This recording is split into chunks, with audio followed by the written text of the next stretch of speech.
Welcome to the APAPP podcast. I'm Corinne Young, president of the Association of Pulmonary Advanced Practice Providers, and I am joined today by Ray Goodwin. Ray is a board-certified family nurse practitioner who received his degree from Resurrection University in 2016. He joined the Northwestern Pulmonary Department in May of 2017 and helped start a new APP-driven service that now serves as an inpatient lung transplant service.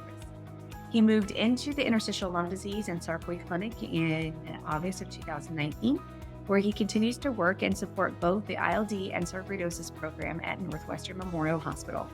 He's involved in multiple research studies within both the ILD and sarcoidosis patient populations, and he has been a co-author for various published papers within these patient populations, so go look him up. So thank you, Ray, for joining us today. We're going to be talking about all things sarcoid, and I appreciate you bringing your expertise to the show. Yeah, I'm glad we finally were able to make this work. So happy to be on. Excellent. Well, let's start with what the heck is sarcoidosis? I remember a long time ago, I'm going to age myself, we thought of it as an autoimmune disorder. And then our rheumatological, colleagues were like, no, we don't want it. It's not ours. We don't want anything to do with it. So can you help us understand what sarcoidosis is? Yeah, I don't think that we've made much headway in saying what sarcoidosis is. It's really kind of characterized. It's an inflammatory condition that's, has a characteristic granuloma formation, which can happen in really any organ system within the body. And so there is thought that it could be on the autoimmune spectrum, right? There's some dysregulation of the autoimmune system that forms these granuloma, and the body's just not able to kind of control that, and it's kind of unregulated inflammatory response. And those granulomas are very important for diagnosis, right? So like histopathologically, when we have a biopsy, we are specifically looking for non-caseating granuloma. That's specifically what we're looking for.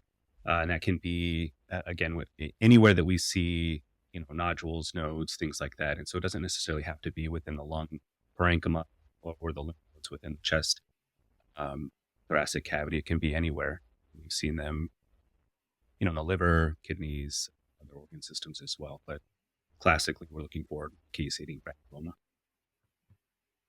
And I know in pulmonary, we tend to see it obviously in the lungs. And occasionally I'll get referrals from dermatology, when they find a skin lesion that's positive for sarcoid, and then they'll want to send them over to pulmonary to be evaluated to see, do they have, extra derm presentation. What are the other areas that you commonly see sarcoid in? Well, sarcoidosis is very rare to begin with. And so the presentation, and here at Northwestern, we're a sarcoidosis center of excellence. And so it's a little bit skewed in what we see. But, we see it kind of everywhere. Pulmonary manifestations are the largest manifestations of sarcoidosis. And then, we've seen it in the eyes, the liver, obviously, like you allude to, the skin, the heart, neurosarcoid as well. And so, it runs the gamut here that we see and treat. So sorry to spring this question on you. I know it's probably a number that would have to be thoroughly looked into, but how often do we see overlapping areas of involvement with sarcoidosis where they have pulmonary and neuro, or pulmonary and cardiac, or pulmonary and derm? Yeah, I would say the vast majority of our patients that we see will have some sort of overlap. I don't have the exact figures. But, I know there are some that we're missing, at least at our center, where they will only have neurologic involvement and they won't make it into our pulmonary clinic. But very commonly we'll see some sort of overlap. Yeah, that's why it's very important when you get a pulmonary patient, you start screening for the others, correct? Absolutely. It's our practice. And, unfortunately with sarcoidosis, with little known about it, there's not a lot of published guidelines to help us to go, with a treatment or investigation, or how do we monitor these folks. And so it's our practice. We kind of screen for other things and make sure that, we're more confident in our diagnosis. But yeah, definitely screening multiple organ systems when we consult. Okay. And so we talked just kind of briefly about diagnosis with a biopsy. Can you kind of walk us through when you get a patient that you're suspecting sarcoid, or, you're running down that confirmation pathway of that patient? What are you looking for? How are you diagnosing these patients, specifically to pulmonary sarcoidosis? Yeah. So specifically, kind of presentation is pretty nonspecific. And so, a lot of these patients will have kind of these nonspecific symptoms, a cough, dyspnea, maybe some chest pain, and they're getting these multiple rounds of antibiotics. And eventually they'll have, some sort of imaging that'll have, lymphadenopathy. And obviously, malignancy is kind of jumps to the top of the list. And they'll have some of these imaging findings and PET scans. And then they kind of make our way through our interventional pulmonology colleagues with these non-caseating granuloma. And so they'll be referred to our center, once malignancy is ruled out. That's often some of the presentation. Now, when we're getting these kind of suspected sarcoidosis or other manifestations with other organ systems, we like to have a pathologic diagnosis. And so if there is extra pulmonary manifestations, then we try to look and see if we can biopsy to have that pathologic diagnosis. Excellent. And then after they're diagnosed, I know in our clinic, we have biopsy confirmation. We then will refer to ophthalmology just to have their eyes checked for any neurological involvement there. Obviously, a full system review, make sure they don't have anything going on, skin lesions or anything else. Now, the cardiac piece of it, within my group, some of my physicians will do an echo, an EKG. Other docs will just do an EKG. So, what are you doing to make sure there's not any cardiac So diagnosis? we will do an EKG and an echocardiogram. That's just bad practice. I know we were involved with the clinical trial. It was called Papland, trying to see, how to screen these patients. And I think it was a negative study, if I remember correctly, but there's no real set. And so it's been our practice that we get an EKG and an echocardiogram. What would you see on those images or those tests that would lean you towards like, hey, there may be some cardiac involvement? Yeah. So specifically with the echocardiogram, we'd be looking at the ejection fraction, wall motion abnormalities. Is there scarring or evidence of scarring? Within the EKG, there tends to be some sort of block. So for like a first degree AV block, commonly we'll see bundle branch blocks, right or left. More commonly, I believe, is right bundle branch block, but those are the things that we're looking for. And then at that point, if you're seeing abnormalities for the rest of us in community practice, that's a referral to a sarcoid clinic, correct? If we can get them to tertiary Yeah, care. absolutely. We work very closely with our cardiology colleagues. We do have cardiac sarcoidosis multidisciplinary meetings monthly to kind of go over this because diagnosing cardiac sarcoidosis can be quite challenging, and especially isolated cardiac sarcoidosis, right? I mean, we can't just go in and take tissue samples of the heart as often as we'd like to, and so it's really a multidisciplinary approach with various imaging and various experts in the field. Very complex. Well, back to pulmonary sarcoid, there are different stages and presentations of pulmonary sarcoid. And I know you sent over some images. Do you want to go through those Yeah, now? so if we go through the imaging as we go through these imaging, a lot of times, again, the workup is somebody that has kind of these nonspecific pulmonary symptoms, cough being the biggest one, maybe a little bit more short of breath, some decreased aerobic tolerance. And so we go down this imaging route and sarcoidosis is really a chameleon of a disease. And I don't think that we can ever take it off the differential diagnosis list until proven otherwise. And as we'll see here in some of these imaging, they really look like other disease processes. Yeah. Now, those of you that are driving, listening to this on your commute, please don't, crash your car. You can watch this on Spotify or you can watch it on our YouTube channel. So if you're jogging or doing something multitasking like all of us like to do, you could watch this part later. So we'll just try to do our best to describe it. So the first image here, do you want to kind of help us understand what we're Yeah, so what seeing? we're looking at here is there's multiple kind of tiny nodules that we see throughout the lung parenchyma.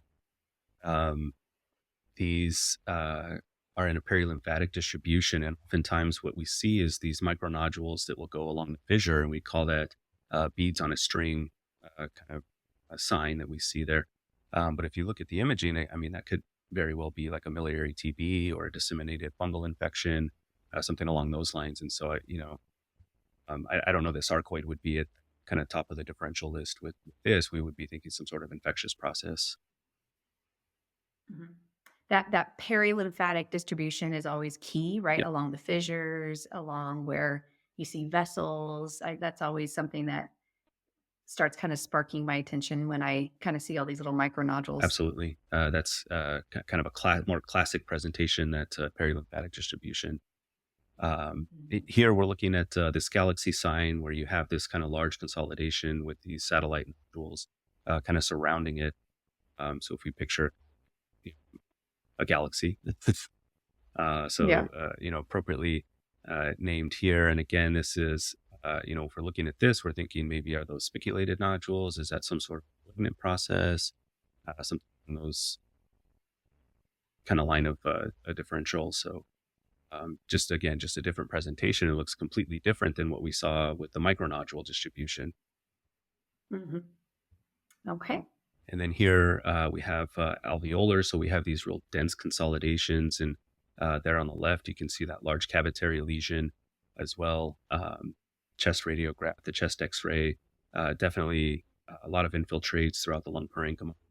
And so again, it looks like almost an ADRS or some sort of very um, bad pneumonia, some sort of, you see a cavitary lesion. Again, are we thinking fungal infection or something along those lines? So definitely it doesn't have a classic presentation here that we're seeing. So you're not making sarcoidosis sound very fun. We don't know what it is, what causes Yeah. it. We don't really have great guidelines for it, and we, Uh, it never presents quite the same in any two patients, and it could be anything yeah. on imaging, right? Yeah. That's the crux of the disease process. Yeah. You- I think you summed it up very well right there. It, I always joke, I love black and white. I love rules. If I knew how gray medicine was, I would have never gone into it. So I could not live in your sarcoid clinic world because there's got to be more gray than black and white. there's so much, and I think when we're having these conversations with patients, and I think I digress a little from the imaging here, but when we talk to the patients, and there's no real right or wrong answer, and it's really a conversation between the patient and how are you feeling, and what are the risk benefits and things like that, and it's got to be very frustrating for our patients to that have these kind of well established guidelines or Yeah. you know treatment algorithms and things like that we have with processes. Mhm. Yeah, that's gotta be pretty unnerving. All right. Well, this one, we start talking a little less about nodules. Now we're getting into kind of the fibrotic stage here of sarcoid. Yeah. You want to walk us through this Yeah, one? and so what we're seeing here is definitely, we see a lot of traction bronchiectasis here, some honeycomb changes there in the anterior lobes or portion of the lungs here. And this is more, again, kind of late stage involvement. There's not a lot of inflammation here, and kind of, for lack of better terminology, almost like burnt out inflammatory process that we see here. Now, it's hard to say if this will ever progress from here or if this would be stable for many years. But in this stage here, we see widespread fibrosis. Excellent. And on the mediastinal view, Yeah, what are you showing we're there? showing just lymphadenopathy. So there's enlarged lymph nodes kind of throughout the mediastinum there. Yeah. All right. And I believe it's your last Yeah, image. so this one is just the kind of staging of sarcoidosis, and the staging only refers to what we see on the chest radiograph, right? So it doesn't necessarily um, correlate with disease severity, only what we see within chest radiograph. So stage 0 is no evidence, radiographic evidence of sarcoidosis. Stage 1 is a hilar involvement, so hilar enlarged lymph nodes. Stage 2 would be the enlarged lymph nodes with pulmonary infiltrates. And then stage 3 is just the infiltrates. And then stage 4 is wide fibrosis, parenchymal distortion. So you can have, severe cardiac sarcoidosis with a low EF, ejection fraction on your cardiogram. But if you only have some lymphadenopathy, you would be stage 1 sarcoidosis. But again, it doesn't correlate with disease severity. Yeah, I think that's very important to know. exactly what you said. It does not necessarily tell you very much as far as how the patient's doing or what their prognosis Yeah, might be or responsiveness to treatment. And then also, isn't it true as far as staging? We think of it as a linear. They go from stage 0 to stage 1 to stage 2 onward, and that's not necessarily the case, correct? correct. We can see with the lymphadenopathy in a stage 1 that could spontaneously resolve, or if we have good treatment, you would go back to a stage 0 with no lung involvement. Similarly, depending on what the infiltrates look like in a stage 2, if it's more inflammatory, could we clear that with management? You're right. It's not a linear progression to say if you go from stage 0 to 1 to 2 to 3 to 4, it doesn't follow the pathway. Okay, excellent.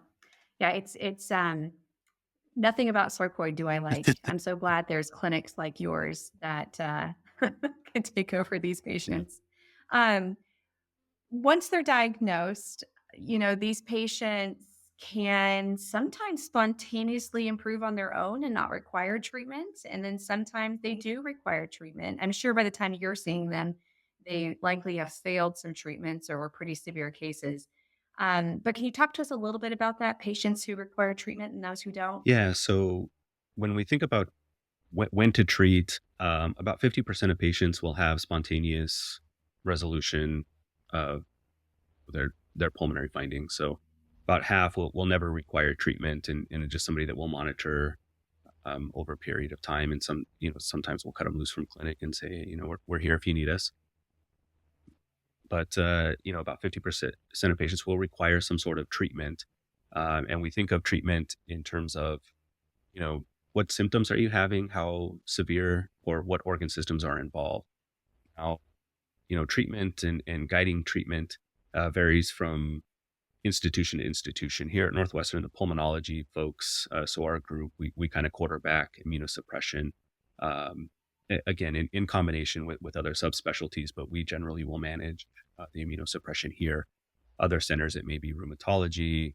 Um, it varies, but yeah, so about half of patients will require treatment. And first line is oral corticosteroids, so prednisone. Mm, You know, treatment of sarcoidosis is very difficult. There's only two FDA approved medications. One is oral corticosteroids, and the other is it's called Acthar gel. Never seen that used in clinical practice. Um, Definitely not used anymore, and so treatment or escalation of treatment can be quite difficult. Yes. The Acthar gel, for those of you that may not have been exposed to it with maybe pharmacy or industry being in your practice, this was also a very controversial therapy that made the news because of the price jacking that happened with it. It was a very cheap drug. I mean, like $1 a day kind of a therapy that went to thousands of dollars a day kind of a treatment, which is one of the reasons I think it's not very widely used is cost. Yeah, that was Um, a big thing. With the incidence of sarcoidosis being fairly low and rare, it just didn't behoove these pharmaceutical companies to make it, and so wasn't widely available, fortunately. Great. And so, yeah, especially with how cheap Right. prednisone is, right? I had one doctor tell me we were looking at a scan. I was like, I don't know. What do you think? Could this be sarcoid? Could this be, like an inflammatory ILD? What do you think? He's like, you know what it is? It's a prednisone deficient lung disease. It needs prednisone. Yeah, I mean that's just a standard treatment, I think, for any inflammatory lung disease or process. But yeah, It is. It is. Now, how long would you say your basic pulmonary patient who, may have some adenopathy, maybe some nodules, they're symptomatic, you've decided to treat them with oral corticosteroids. I know there's not a black and white case yeah. again, but how long do you usually keep them on therapy before you reevaluate? And what are you looking for to say they're responding to treatment? And then what are you looking for to say, okay, let's try coming off treatment? Yeah, so we generally like to give somewhere between 3 and 6 months of therapy um, for these pulmonary patients, and what we're looking for is improvement in symptoms. So whatever's driving that, if it's again shortness of breath, um, dyspnea on exertion, cough, whatever that may be, um, And so we'll give them about 3 to 6 months in de-escalating doses. We'll try and get them, around 5 to 10 milligrams, and then we'll repeat testing. So whatever it was that led us to treat, whether that's impairment of pulmonary function tests or CT scan, evaluating the nodules, that's what we would be looking for at that time. And then hopefully, if we see improvement, if quality of life is improved and we feel like we have a good handle on symptoms and how the patient's doing overall, then we'll try and taper off completely and see how the patient does. Excellent. Excellent. All right. Now, these patients, can become very serious and they can die. They have they do have an elevated mortality rate. What does that look like? So in patients, there's not good longitudinal data, um, but about 7% of patients over a 5-year period have the potential to. That's the mortality risk is 7% over a 5-year period. That was one widespread study that was looking at this longitudinal data, but it really varies by presentation.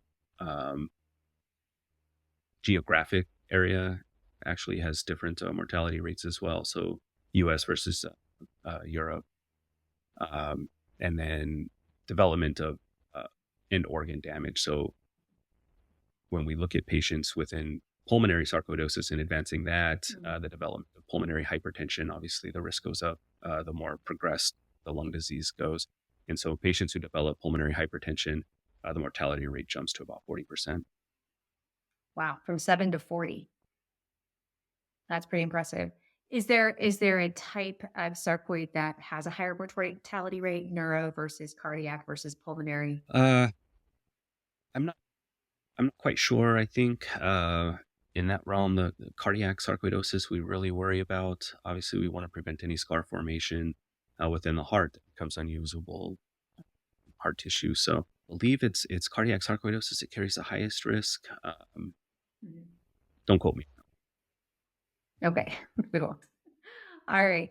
And then do you ever feel like it's too soon to send a patient to a sarcoid clinic if that's accessible for the patient? It's close enough to your region that you can send somebody. Is it ever too soon? Is it ever too late? No, definitely never too soon and definitely never too late. Um, we see patients early on, and if it's determined that you don't need treatment, it's at least something that we can monitor and that we're comfortable monitoring for. We can help differentiate. There's a lot of non-specific symptoms that can be associated with sarcoidosis that we screen for and we ask about, at every clinic visit, and just little things that other folks may not be familiar with when you're not working at a sarcoid center, that again, we just continue to screen for. So never too early. I don't think it's never the wrong thing to ask for help. If it's something that you're just not comfortable dealing with or managing. Excellent. And then how about the future sarcoid? Where's it going? Are we gonna get any guidelines? Are we gonna get anything that's gonna make me feel better about sarcoid? I don't think anything on the horizon. A lot of what we need to do is kind of clearly define how we're treating this. And the European Respiratory Society recently put out kind of a treatment algorithm, if you will, kind of making a stepwise approach to starting therapy. When do you start therapy? Why do you start therapy? And then kind of escalation of care from there. Um, I think that's number one. We need to kind of, as a medical community as a whole, is to kind of how are we treating these folks, right? And then we need therapies to treat them, like not just when or how do we treat them, but what do we use?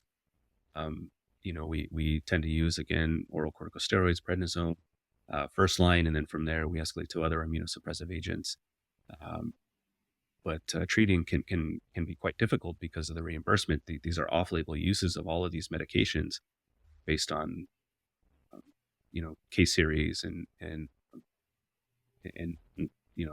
not good data to really drive therapy.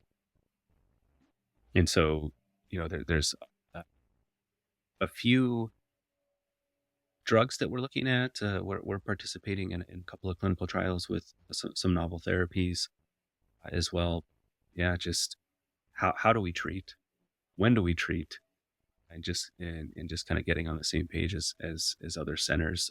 Again, it varies widely between centers, even in our own city here, varies. Well, Ray, I think you did an amazing job trying to make something very gray and amorphous to take some sort of shape for us to understand sarcoid a little bit better, which is the whole reason we're doing this podcast, right? Because it's just one of those diagnoses that we all want to know a little more about. And I really think you did a great job sharing that information with us. So thank you for joining us today. Yeah, thank you for having me. Don't forget to claim your CME credit for listening to this episode. You can find the link to the CME credit on our website under the podcast page. You can see it in the show notes, depending on where you're listening to this podcast. And please like, follow, subscribe our podcast, download them to help support the organization. We'll talk to you guys later.